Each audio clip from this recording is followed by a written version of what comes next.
Hello and welcome to the BAC Channel with President Daas. Thank you for joining us at historic Cashieri Hall at the Boston Architectural College. I am Mahesh Daas, President of the BAC. Today I am speaking with two extraordinary leaders who have had great impact on the world through their work in real estate development. This is also the tale of two leaders and two exciting journeys with a fascinating connection with each other and with the BAC. Richard Martini serves as the Executive Vice President at the Fallon Company, overseeing the development of all Fallon Company projects. He is also a trustee at the Boston Architectural College. Richard is also a 1984 BR graduate at our college and a registered architect in multiple states. Richard's major projects at Fallon include the master planning and build-out of the 20-acre Fan Pier project in the Seaport area of Boston, among many other buildings in the city. Richard formerly served as a Senior Vice President of Design and Construction at Starwood Hotels and Resorts worldwide, overseeing all design and construction for the St. Regis, W, Westin, Sheraton, Luxury Collection, and Four Points brands. And over the past 35 years, he has directed more than $6 billion of development and construction projects across the US and Canada. Richard has received several awards over his career, including the Selfless Labor Award from the BAC Alumni Council, Grand Award from the Urban Land Institute, and won international competitions for hospitality projects in Canada, Australia, and the US. Ron Wackrow began his career in the hospitality industry more than 50 years ago after graduating from the Northeast Institute. He quickly rose through the ranks to become the Vice President of Design and Construction for Sheraton Hotels in Europe, the Middle East, and Africa in 1974. During his 3 years international assignment, he played a key role in developing hospitality projects in sensitive geopolitical regions. In 1977, he returned to Boston as Senior Vice President for Design and Construction. Richard and Ron have a special bond through their intertwined careers, and I'm eager to share with you the stories and the wealth of experience, all that with you in a short moment. Richard and Ron, welcome to the BAC Channel with President Daas. Thank you so much for joining me today. Well, Richard and Ron, let me begin with the Pritzker Prize. I mention it for two reasons. One is, of course, it is the biggest prize in the world of architecture, recognizing excellence in architecture, the equivalent to the Nobel Prize. And it was instituted by the Pritzker Foundation and by the Pritzker family in Chicago, a real estate development firm. And notwithstanding that particular relationship, I also thought it was fascinating that your project, the Fan Pier project in the Seaport area, has an interesting connection with the Pritzker family. So I thought I will pick it up from there and hear about that story. Sure. So actually, Mahesh, it is very interesting. The Pritzker family actually owned the Fan Pier parcel, including the courthouse area, about 10 years before we actually ended up getting involved in the project. And they had done a master development and had actually gone through a lot of the city approvals. But it was interesting in terms of the process of being from out of Boston and trying to do the project, but also being in the hotel business. So being from a large family, the connection honestly was the fact that they determined that it wasn't the right thing for the family to do. It was really a foundation, a family foundation and a hotel group that wanted to be in hotel development and not beyond that. So they decided to divest themselves of the property.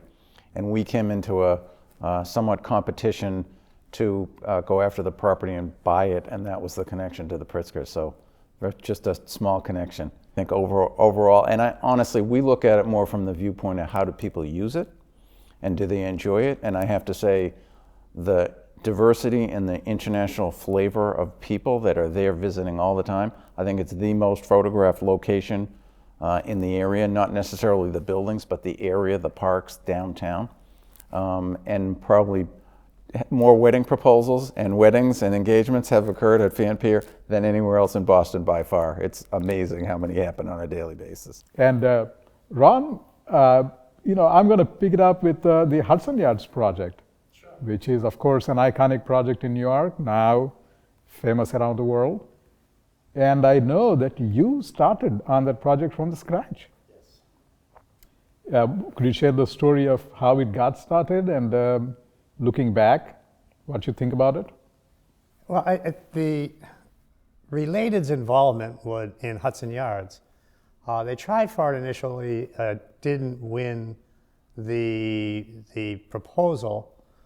However, the group that did, after a few years of getting involved in it, decided that the platform was so complicated that they just couldn't get their heads around it, and they thought the risk was way too high. Something I didn't realize till after the fact. So about 3 months before I finished up the Cosmopolitan, Steve Ross, who founded and owns the Related companies, flew out to Las Vegas to chat with me about what's next in my career. And I explained to him that, after doing large projects like World Market Center in Las Vegas and then the Cosmopolitan, I just couldn't see myself working on a small 200,000-300,000 square foot building, hotel. So he said, I have the deal for you. It was a setup. And he said, how about taking over Hudson Yards? Now, I knew nothing about Hudson Yards, aside from the little bit that I had read in the paper about it, being wrapped up in building the Cosmopolitan away from New York. So, not knowing what else I was going to do, I said, sounds like a good idea.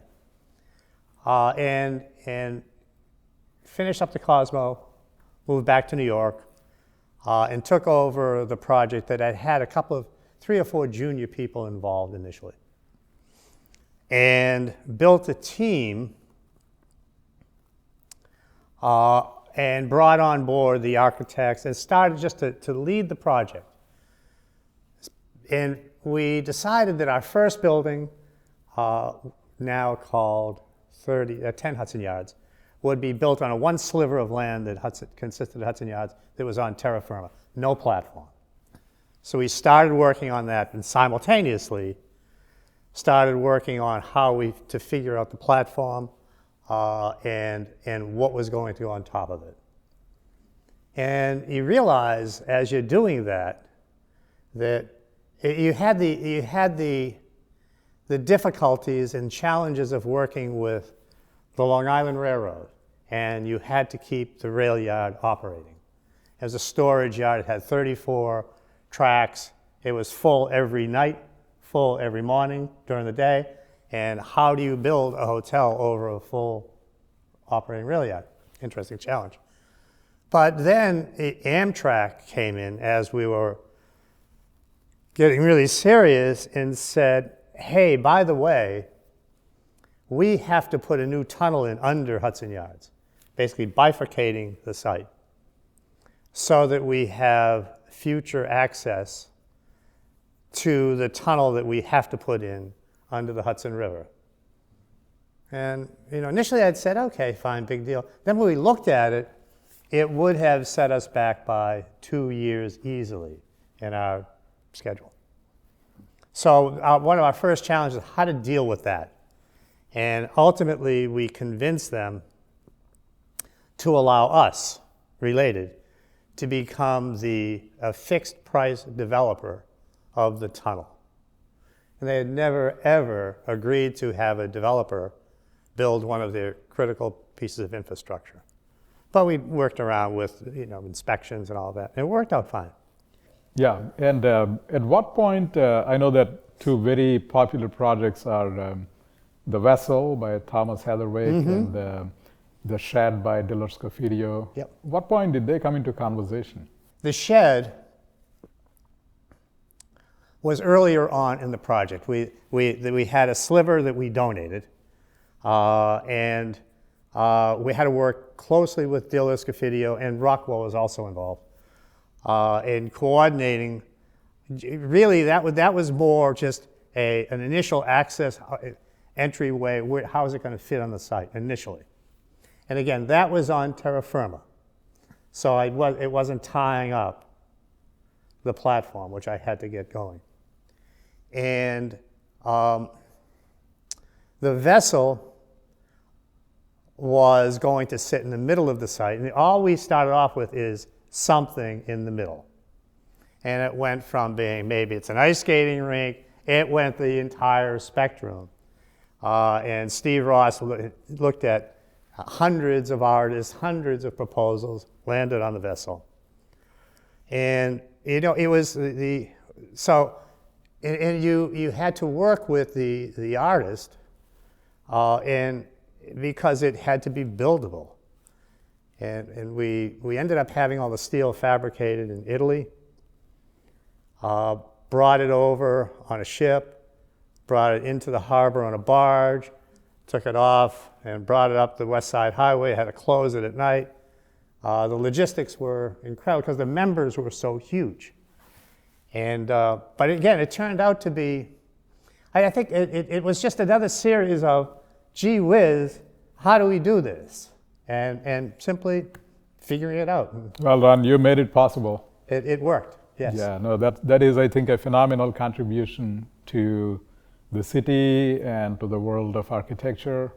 It'll be interesting to find out why and what, but that is to be seen. You two have a long relationship early in your career. Richard, I wanted to go back to 1990. Sure. Now, by 1990, you were already a registered architect, you had your own firm, and you already had a significant chunk of experience under your belt as an architect. And then Ron hired you. And I thought, those are some interesting and important moments in your life and career. Sure. Looking back, how do you see those now?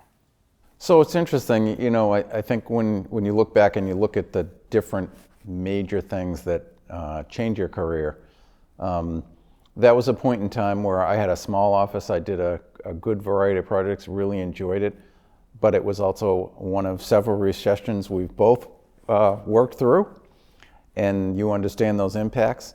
And I think it was at a point where, first of all, it was kind of a reaction of who gave you my name and why me. But then second, it was this could be a really fun opportunity, working with Ron and working with his team and working on a series of large projects around the country. So it was a combination of not only design, but actually developing the projects, renovating the hotels. And I think that was something for me that was very exciting and a little bit of a risk and not wanting to lose my practice, so to speak. But I didn't regret not have to doing accounting, marketing, and several other things that I know architects struggle with. So joining the team was exciting in terms of being able to just jump into a series of projects. And hotels as a use type, I think for me, is probably one of the ones that gives you the best appreciation for understanding all components of a space. And you look at every building you do from then on through the eyes of a hotel. What do I see when I walk to the front door? Where do I go? How do I get there? What are the details? What are the finishes? What are the volumes? I think in thinking about that, you really do apply that everywhere else. So even when in Fan Pier working on office buildings, we don't look at a garage entrance as just a garage entrance. We look at it as that's the front door for the person who drove there with a car. It should look like a front door. It shouldn't be a hidden gray box that you can't find. Light it properly, finish it properly, all of those things. And it's amazing that you look at it through that lens now and everything wants to be finished and in a state that is of the right level and the right brand and quality that the whole project stands for, because everything is the front of the house, so to speak. It's the arrival experience. It's the arrival it is experience. so crucial. Yeah. And so after you were hired, now that was a big move, and then you continued your career in that direction ever since. Yes, I did. So, so with Ron, I worked at Sheraton, and that eventually transformed to Starwood Hotels. And I actually ended up taking over Ron's position when he retired, and we all joked that he was never retiring. But when Ron went on to Related, and it's interesting in that I really enjoyed hospitality. I got more involved in development projects. So it started off as renovation projects and repositioning projects, and then it really got into development of projects. And I think that's where we have so many similarities in terms of types of projects, complexity of projects, things like working on the W Hotel, which was envisioned as a new boutique hotel, completely different than anything that the hotel industry had ever seen, being much more residential in flavor, no paisley, anything decorative, white linens, white everything, which the hotel industry just was appalled by. But Starwood and Barry Sternlicht, had a vision of what he wanted to do. So working on a project like that, taking it over in midstream, and working through that with the operations people, the construction people, was just a similar complexity to a lot of the things that Ron's done as well. So Yeah. So what do you enjoy in the real estate development part of your career, and what do you miss or not miss from your architectural career? that's a great question. So there's not much I miss, only because I think I use so many of the things that I learned in my architectural career and background every day. And I think what I enjoy the most is the number of people that I work with, the variety of projects, and the complexity of the projects. But also not complete loss of the details of how things work and why they work in a certain way. So I'd have to say it's the people. I would definitely say there are no 2 days the same. Mm-hmm. Every day is different because there are so many projects going on at different levels of a project, whether they're in design or construction, which is always exciting. And there's always the next one or the one that's coming up, and how are we planning for that? So I think that's what I really enjoy the most. Richard, when you graduated with the BAC, and we did not have the graduate program in real estate development at the time, but we now do, thanks to, of course, under your chairship and my predecessor's presidency, it was developed, but it is now flourishing. And would you have taken that program if it had existed at the time? I definitely think I would have. I mean, what I really enjoyed about the BAC when I was here was, again, the variety of things you could take, and the fact that there were people that were in the industry that you could learn from. I think that's what I appreciated the most about the BAC. And then obviously working and going to school at the same time. So basically BAC 24/7, but it was all great. And I really enjoyed that variety. When I look back at people that I felt, moved my design idioms or my career, I'd have to say many times it was professors that were passionate about design or passionate about a certain use type. And that was very exciting to be part of here. So excellent. And Ron, as they say, great leaders hire people who are better than you, and you hired Richard. So what made you hire Richard? At the time, the organization that I had, it was a couple of construction people that managed the jobs, and that was the traditional approach. I had a director of interiors, but I really didn't have that key architect, director of design. So that was kind of the motivation I had to hire somebody like Richard, or with his background. But it was also, I wanted somebody that would grow and become more of I was curious to see what would happen to have an architect, somebody with an architectural background, running a development project versus a construction guy running a development. And look, I was young. This was like, let's just try this and see what happens. And you think it worked out okay? Oh, absolutely, absolutely. It did. Well, clearly you are here both, and we are fortunate. And I think that when I heard about the master's program from here, I thought of Richard, and I thought of what a brilliant idea to have somebody with an architectural background now dealing with all of the other issues involved in real estate development. And I think it's because the person would have the foundation for a way of looking at things. If you layer on top of it experience about the rest of it, you've got the perfect development guy.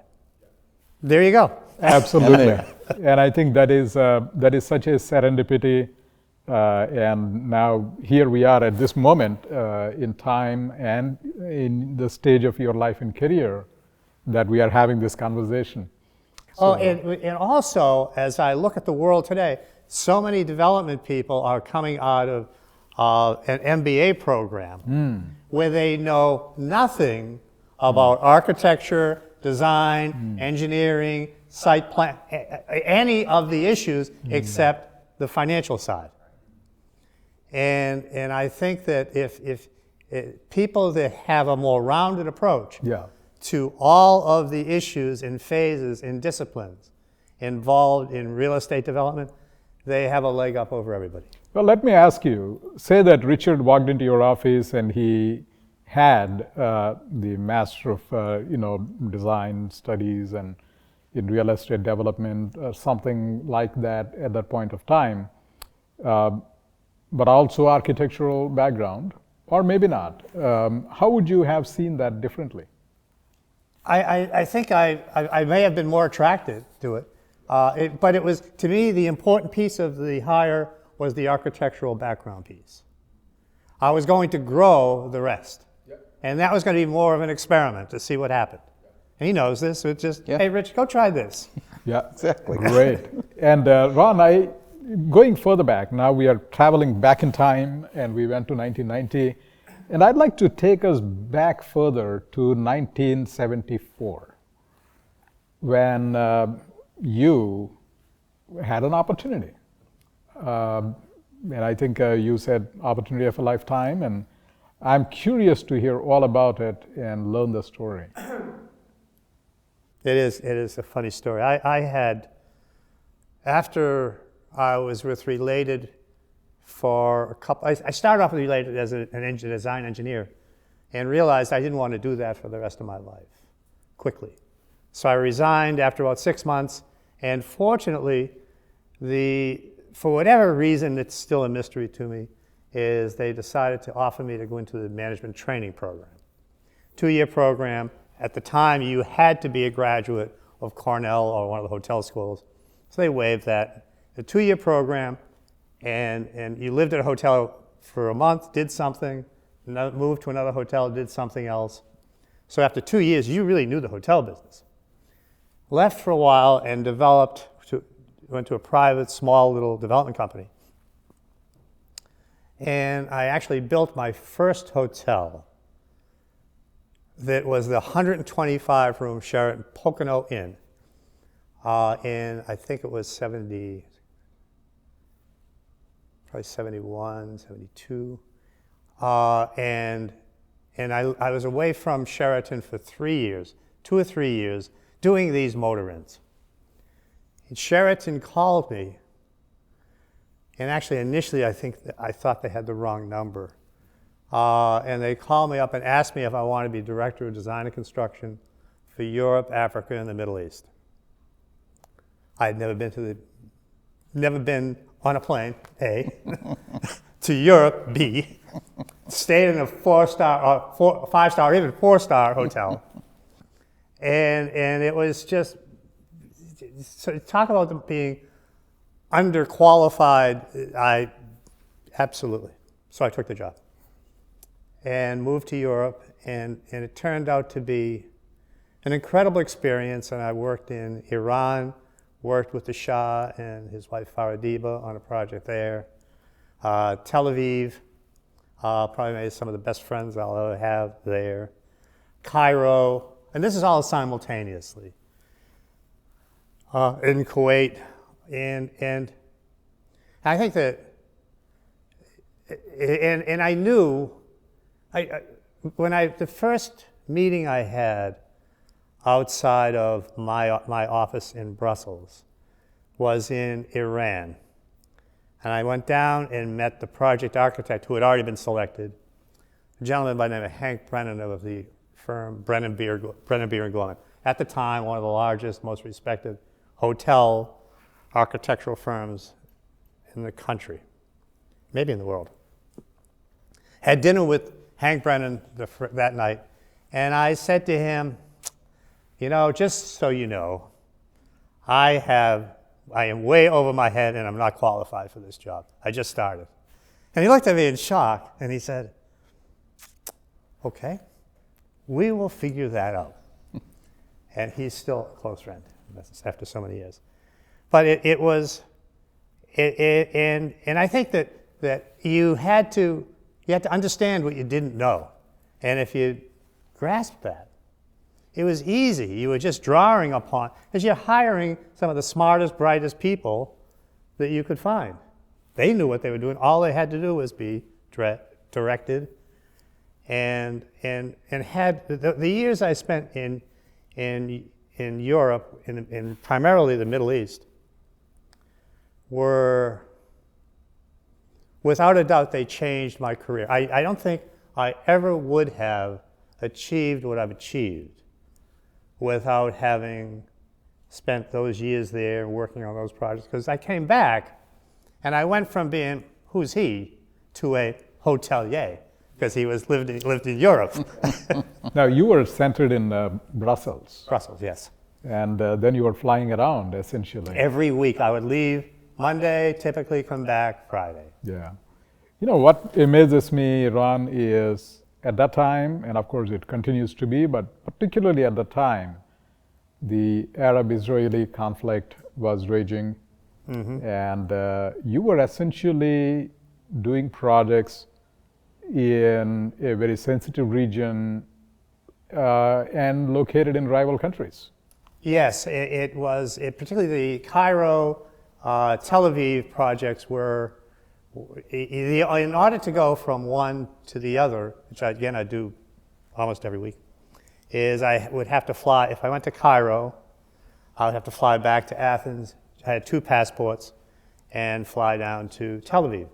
One evening, I was having dinner with the Minister of Tourism in Tel Aviv, and he asked me how my project in Cairo was going. And I looked at him with the standard stock reply. I said, you know, Minister, at Sheraton, we have a rule that if you work in an Arab country, you don't work in Israel. I know that, and I know they've waived the rule for you, and I know you have 2 passports. He said, let me make this really easy for you. Last night, you had dinner with the Minister of Tourism for Egypt, and here's what you ate. Oh my goodness. So now, how's that project going? Mm. And it was amazing. I had the opportunity once again in Cairo of being summoned there, and I met with the Minister of Tourism, not having any idea why I was there. And he told me that they had a hotel out on the Red Sea in a town called Hurghada. And they wanted me to take a look at it, and they would like to maybe reopen it.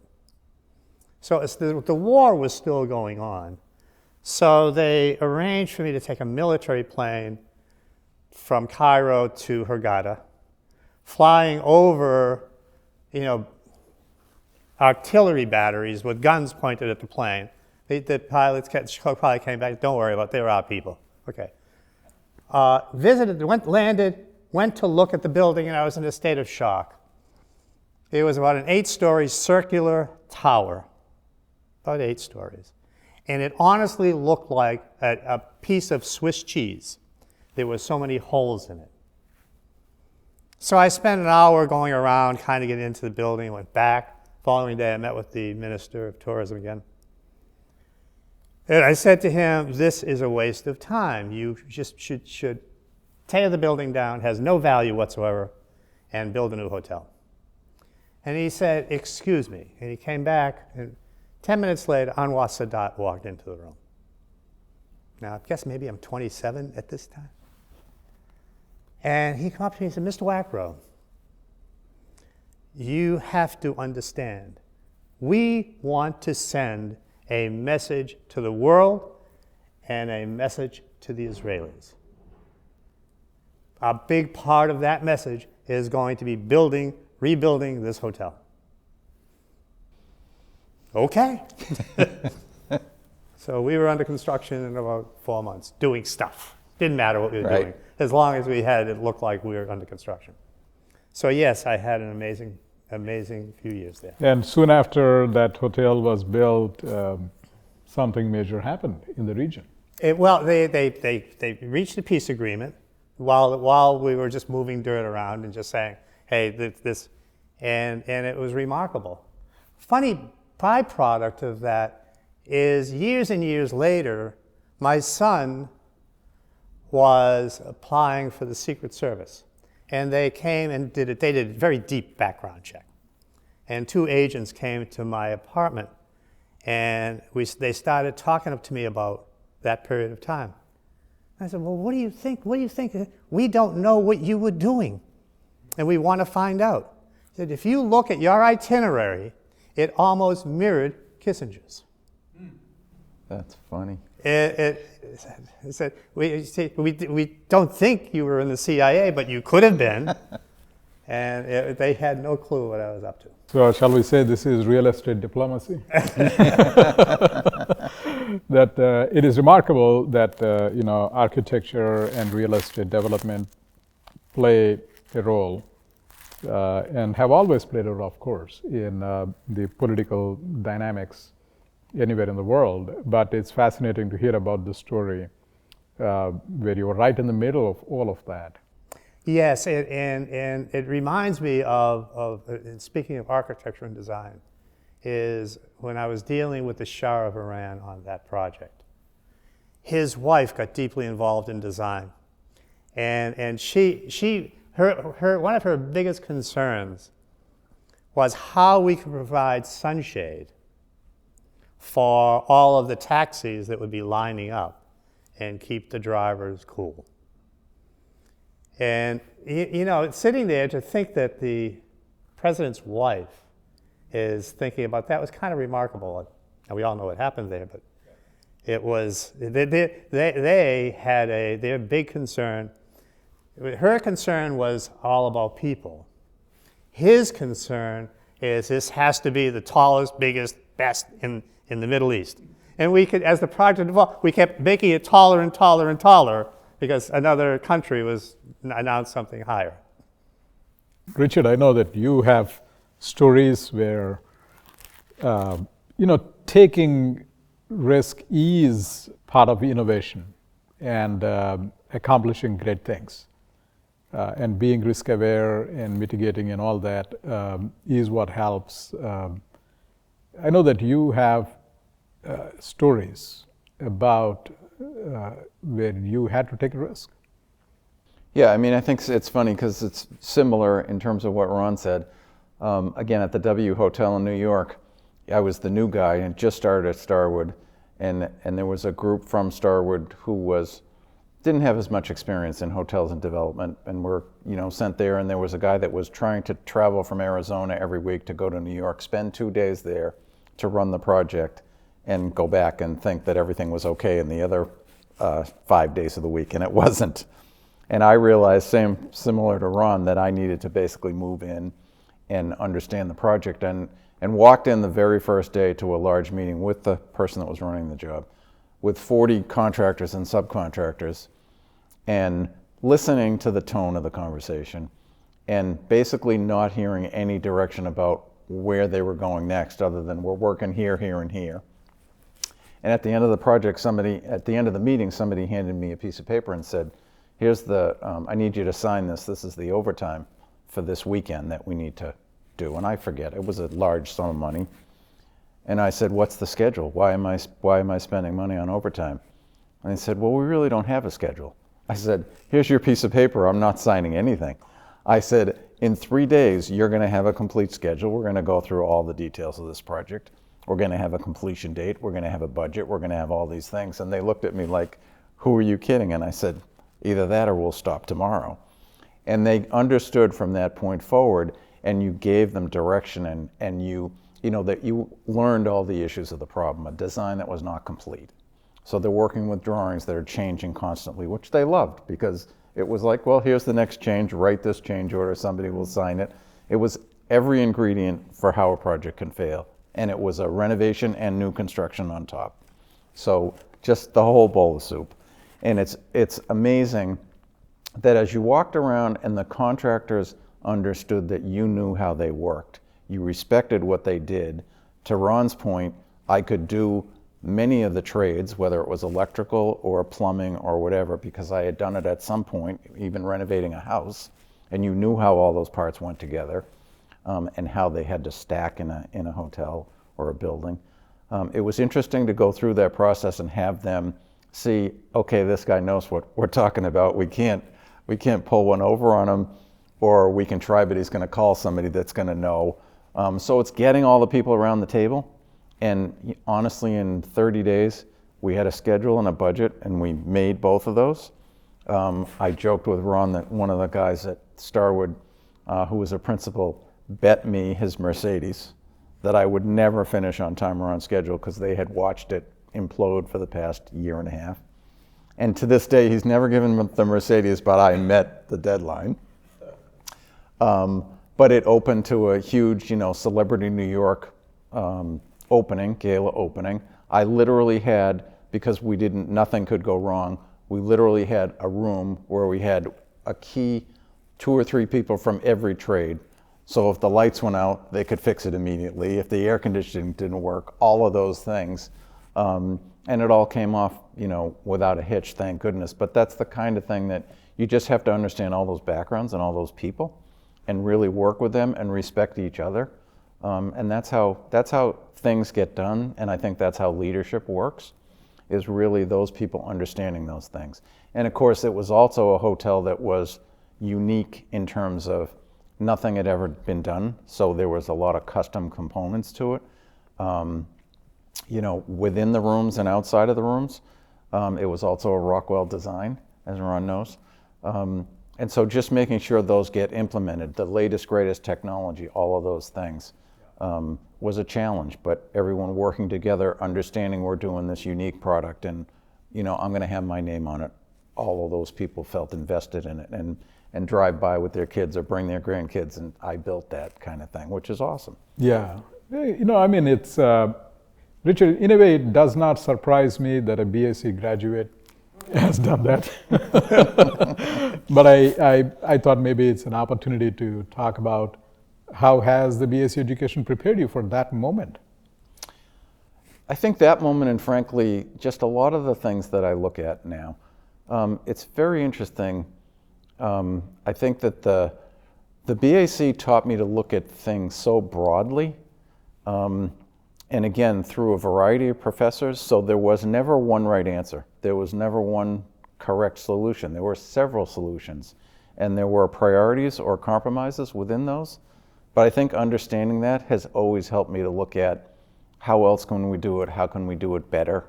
I always say, where's the wow? That's a term I use with every building, like, where's the wow? Why am I going to be impressed with this building? How is this building going to fit in this environment? And what's the pedestrian or somebody approaching that building going to feel like? Are they comfortable or are they not comfortable? Why are they going to enjoy this park? Is it boring or is it open to everyone? So I think it's just all of those things that the BAC taught me through a variety of those professors and mentors to really look at as broad a picture as you could. And then through work experience, the same things happened. Working with Ron, it was the same kind of thing. Just looking at how can we make it the best it can be within a budget that you knew you had to reach, and so you understood quickly how to prioritize where the right place to spend the dollars are to still make the project a success, and not, frankly, wasted somewhere else. We always joke that, you know, anyone can build a great building with an unlimited budget.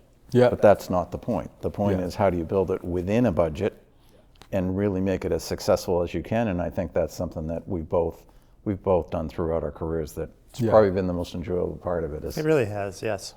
Yeah. Let me, on that note, also delve into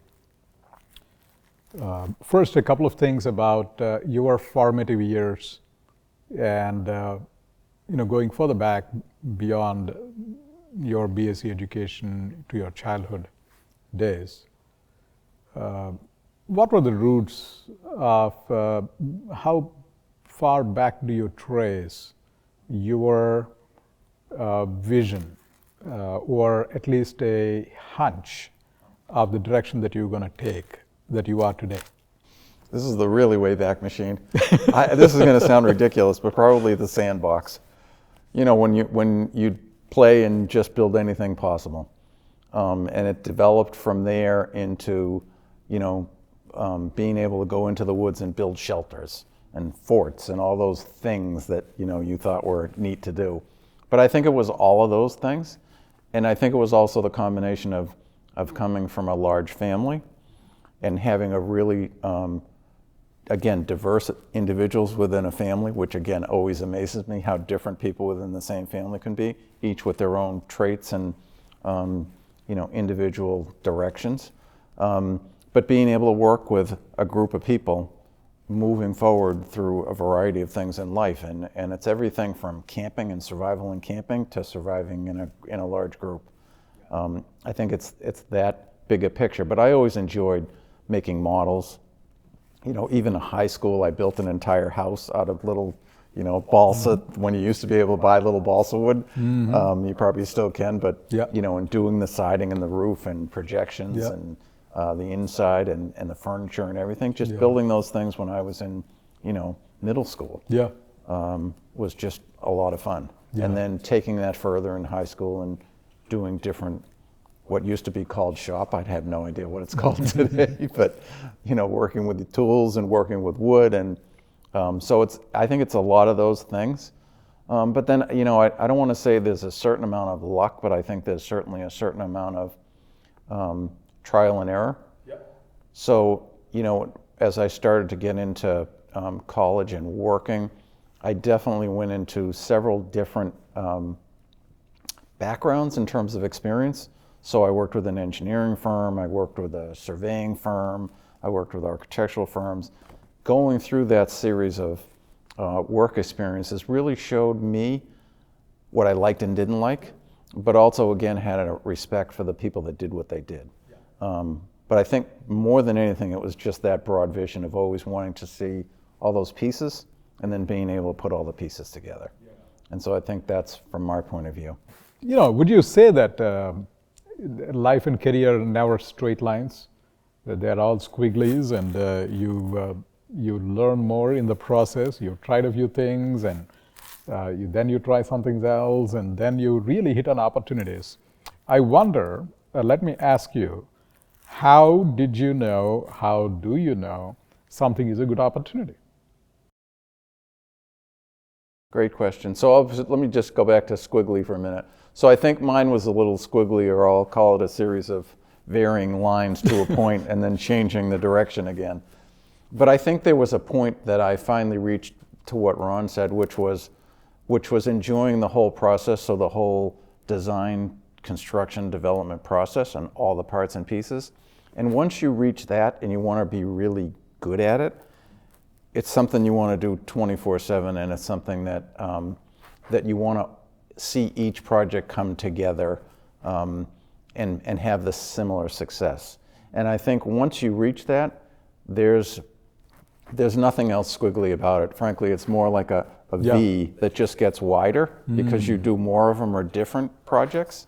But I think that's how I look at it, as very much be passionate about it. So the reason I loved hotels is because of the complexity of hotels, and doing those hotels and seeing how many people it impacted and how many people were involved in it. and wanting to be very good at that and not necessarily be good at that and be good at office buildings and lab buildings and all these other things, initially was very helpful. And then broadening out to those other uses, but using that experience and expertise and background from hotels was very exciting for me. And I don't know about you. Yeah, if I could probe a little more on that, because gut feeling is, and by the way, I mean, I agree, and that is how I think through things as well.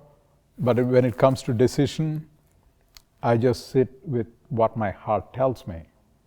And I say, that is when I make my decision and go with that gut. But of course, you thought through everything, you gathered all the information, but the decision was by no means a rational or logical decision, but it is a gut decision. Wonder, I mean, Richard, what's your perspective on that? So it's interesting because that's one of the things I think in the profession overall, design, construction, development, decision making is a very important aspect. And it's very interesting to see when you go into projects whether people can make decisions or not make decisions. And so for me, it's dealing with the best information I can have with the people I'm working with, and then making a decision and feeling confident to move forward with it. And I wouldn't say never look back, but frankly, move ahead. And sometimes you're going to make the wrong decision, but it's amazing 9 times out of 10, if not more, you're making the right decision for all the right reasons for the project to get to the end goals that you're looking at. Yeah. And I think that's one of the things that sometimes, again, we'll be in meetings and there'll be 22 designs for the same thing. Mm-hmm. And it's like, okay, there's only 3 or 4 of these that work for the reasons that we laid out at the outset of the project. So let's focus on those and then let's come up with the right one. And it might be a piece of A, B, and C that ultimately are the design that we're going to end up with. But that's been a very important. Knowing what I can do and knowing what I can't do, what's out of my control, so to speak. And again, I think that's things that people think about too much. I can't control the weather. It's going to rain, it's going to be sunny, it's going to have an impact on whatever I'm doing in a construction project, but I have to move on. Yeah. That's just a simple explanation. No, actually it is, I really appreciate your honesty on that, Richard, because I think that is in fact one of the points I would say is being authentic, being honest, and maintain that integrity of who you are. When we don't know, or just being honest in that moment is part of the authentic leadership. Yeah. Actually, you hit it right on the head, Mahesh. I think honesty, transparency, empathy, those components in a project, the entire team recognizes it.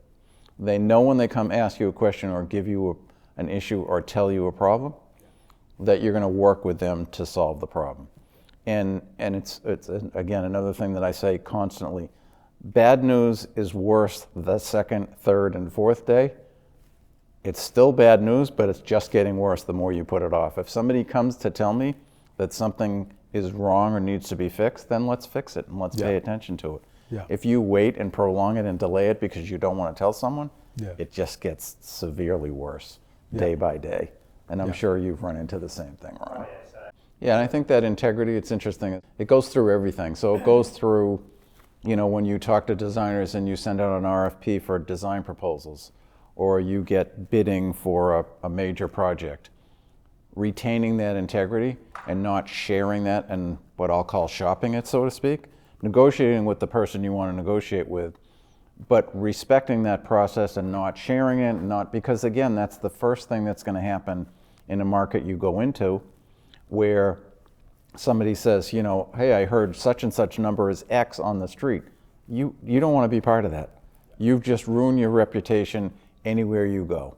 And I don't think a lot of people understand that don't understand what those numbers mean to those design professionals or those contractors or subcontractors in the context of the market. They may be a low bidder on a project for a reason within their own company's business at that point in time. A year from now, it may be different. And you have to be very careful, because if you don't respect that and keep that honesty and integrity and confidentiality, then you've basically exposed yourself to the entire market. And I see that time and time again. That's universal everywhere. Let me ask you another question, Richard, and also Ron. Is you've seen many recessions, and you have seen situations where resources were hard to be found. And those moments offered many lessons for you. I wonder what you have learned from those instances. Yeah, so it's funny, in development, you're looking out several years. So sometimes recessions can actually be good for a development project, and sometimes they can be painful. And if you're in the middle of a major project that's going to open and a recession hits, you're sitting there going, how many people are going to check into this hotel when I open? That's not fun. But you still have to deal with it, and you still have to deal with when you open. But one of the buildings, even if the first building we built at Fan Pier, we started the office building, a recession hit, and the rumors in the market started with, and we were putting up the tarps around the building to heat the floors to pour the concrete slabs. Very simple, right? Well, the rumors that the brokers and the other developers in the field were talking were they're wrapping the building and they're going to abandon the project. No, we're not. We're completing the building like every other normal building, and we continued. And I think that's an important thing to show for a project is the confidence to complete a project and continue with the vision that you had, and not change or waver for that, and understand the consequences and what you have to adjust on the back end of that when there's a recession. The pandemic's a good example as well. Do you start or stop projects? If you're mandated to stop a project, what do you do and what does that mean? And how do you help the people that are being stopped mandated? So even though the contractors couldn't work for 9 weeks in Massachusetts on the construction site, we knew we had to do some emergency work to make sure the site was safe. We wanted to keep all of the construction administration and shop drawings and submittals going. So we kept the architectural team working that entire time, and the contracting team coordinating everything. So when we started, not only were we not behind, we were actually ahead. And so instead of losing 9 weeks in a project, at the end for that stoppage, we ended up minimizing that to 3 weeks. And that's the way that you have to kind of look at things, but also everyone respects the fact that you can keep them working, because at the end of the day, the project is going to get built and get approved. And the best way for you to adjust to those recessions or those pandemic impacts is exactly what everyone appreciates, again, in terms of leadership and caring for people and caring about how they work and that they can still work. Yeah. And then to even take it further in terms of those things, it's really respecting the people as they work through projects. We're very strong at the Fallon Company in terms of wanting to make sure that the contractors and subcontractors know we appreciate them. So whether it's key holidays or whether it's grand openings or topping off ceremonies or groundbreakings, we always make sure they're all involved. And again, that's just so important because they feel so attached and they feel ownership of a property and a project. And that's Well, so we have now in this room 2 of the leading experts in the world on real estate development and particularly hospitality. You have had distinguished careers in that. And in the pandemic, during the pandemic, hospitality industry has been the hardest hit, or one of the hardest hit industries at any rate. What are your thoughts about the industry's future? Well, I will say first, hotels are one of the toughest business because they're so cyclical. Yeah. So different than a lab research building or an office building or other things that sign long-term leases, it's different. I think the pandemic's changed that a little in terms of now who's working remote, who's working in the office, who's working hybrid. Hotels will come back eventually. I think it's going to take several years for them to reach the levels they were just a couple years ago, unfortunately. And I think a lot of it will have to do with how good people continue to be in terms of getting vaccinated and wearing masks and all the right safety protocols, so that it gets back to whatever the new normal is. And I don't think that the new normal is going to be that different than the previous normal. That's my own opinion, just from everything that I see, read, hear, and talking to people in the industry. So I think from that point of view, they'll come back, they'll do fine. I think there will be different considerations now. You know, all the things people learned about cleaning, about air purification, about all those things, that's going to become the norm going forward. It won't even be a question. It's a little bit like ADA 40 years ago. You know, everyone was, how do I do all this? Now you don't even think twice. It's a natural part of design and it's incorporated everywhere. I think pandemic-related components, particularly in mechanical, electrical, and plumbing, MEP trades, will be the new norm. There'll be very clean environments, clean air environments, and I think cleaning will be different. I don't think it'll be as much about touchless things that I think people, you know, I think that got a little on the overrated side.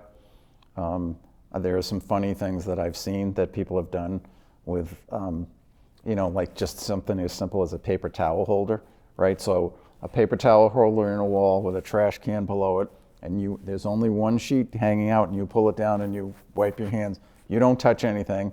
And now with the pandemic, you might use it to open the door handle and then throw it away.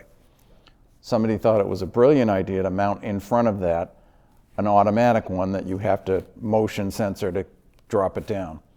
They never thought about the fact that when you do that, the water is dripping all over the floor. Yeah. So now what was going in the trash can is all over the floor. It sticks out about 4 inches. The entire sink is all now wet, which it never was before because it was a simple operation. But people don't think about that. And then they added a toe kick to open the door with your toe. But you're using the paper towel. So there's that overreaction, overthinking we were talking about a minute ago. That's just, to me, very interesting. So I guess back to the larger perspective, I think it'll be interesting in hotels, but I think hotels will adapt. I think it'll be more important in large meeting rooms, that whole air purification. I think they'll become more like lab buildings in terms of how often the air changes and how clean the air is. And that'll be tested and you know, certified and those kinds of things. Well buildings is much more in the forefront now, which is a series of things the CDC has put together. Some of which are interesting in terms of how they reach their conclusion or criteria for various types of buildings. I think that's something that will evolve.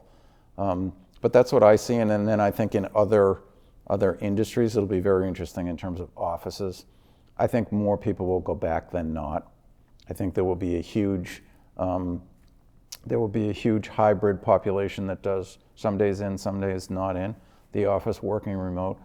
It'll be very interesting to see what happens with traffic, because there's been just a sea change of life and how people understand and appreciate the perspective of life and time at home with family, friends, whatever. So that's going to be very interesting to see how that transition happens. The second home market industry, the renovation industry, is off the charts. I don't know if you've been anywhere near buying a piece of lumber these days. It's quadrupled because of the pandemic shortage. But again, it's a long way of saying I think it'll be an interesting new normal. I don't think offices are going away. I think people may be in smaller footprints, but I think people need that collaboration. And I think it's understanding what you can do remotely, but also the things that you really can't do remotely. And once people understand that, I think that'll be the interesting blend. That'll vary by company, vary by, people. Yeah. So let me ask one question to wrap up our wonderful conversation, and go back to where we started with the Hudson Yards in New York, and with the Seaport area and Fan Pier Park in Boston. Now, two cities, two major projects. In a quick way to put it, would you think these areas in those cities are going to see a great future? I believe so in Hudson Yards strongly. I think that the Hudson Yards, it was the nucleus of an entire growth of a section of a city. And that is changing so dramatically because of Hudson Yards. It is, the center of the city is moving, and it is the desirable location to be because of transportation, because of fresh air off the, there's a whole bunch of other reasons. Right. That I think that it is so desirable. Also, Hudson Yards itself is a private development. So when you drive onto a street in Hudson Yards, you'll never see homeless people. You'll go to a utopia. It's totally controlled. And it's all of those pieces together that will make Hudson Yards extremely desirable for forever. So it's strikingly similar in that it is also completely private, with a little bit of a twist, I'll just say. But the interesting thing is that it was also the impetus for basically the Seaport area. And we still joke to this day that when the first building and park opened, the first amenity, it was like the ants came out of the anthill. Like all of a sudden, all these people showed up. You know, where were they? From an area that was just acres of parking lots. And so I think from that point of view, it's definitely had an impact on the entire area. It's the new area. I would say the different part of it is private streets. We maintain them. We maintain the parks, so they're not city controlled, which is very important, we think, for just keeping the area up and not going through the tax cycles or the social issues that you have to deal with, that you have to redirect monies, whatever it is. I think that's critical, but I think the little bit of the difference is that we're under somewhat of a control of it being previously public land. And so it's private property open to public access, which comes with it a whole bunch of requirements that we have to fulfill to maintain basically 24/7 access to anyone that wants to. And so that's an interesting twist in terms of how we use the property, how we can use the property, how we can even build it. Like just a small item, we can't put up a fence. So we had to design and build a tot lot adjacent to the Boston Harbor. And the water is 20 feet deep at the edge of the harbor, where the seawalk is. And the Bright Horizons, who was the early education provider in the area, sitting there going, you want me to do what? Bring the kids out and try to have somebody watch 6 kids in the harbors right there? So we had to creatively design it with landscaping, with benches, with all kinds of different things to create something that's not a fence that tries to act as a fence. We couldn't even put a gate at the door. None of that was allowed under any circumstances. Okay. So just having that public access, I think, is the difference. And so, but again, having the ability to maintain it constantly, it's what makes it what it is and why people appreciate it. And having it part of, I think, similar to Hudson Yards, connected to the rest of the city in an important way that really makes people want it to be a destination. And just a link along that long Fantastic. harbor walk. Well, Richard and Ron, it has been such an incredible journey to hear the stories, to learn the lessons, and really talk about what an extraordinary set of experiences you brought to us today, and how your careers and in a way the kind of a mentor-mentee relationships begin to lead to great things, collaborations of all kinds, and the importance of integrity and the importance of authenticity in leadership, the ability to really size up a risk, but that recognizing there is opportunity, and opportunities and innovations do and must come with risks, and the importance of making decisions in a timely manner and working with people to build trust. And ultimately that great vision that you brought to the various projects have really borne fruit. And so I feel really grateful to just sit and enjoy the conversation and learn these stories, and also share these as part of our BAC channel with President Daas.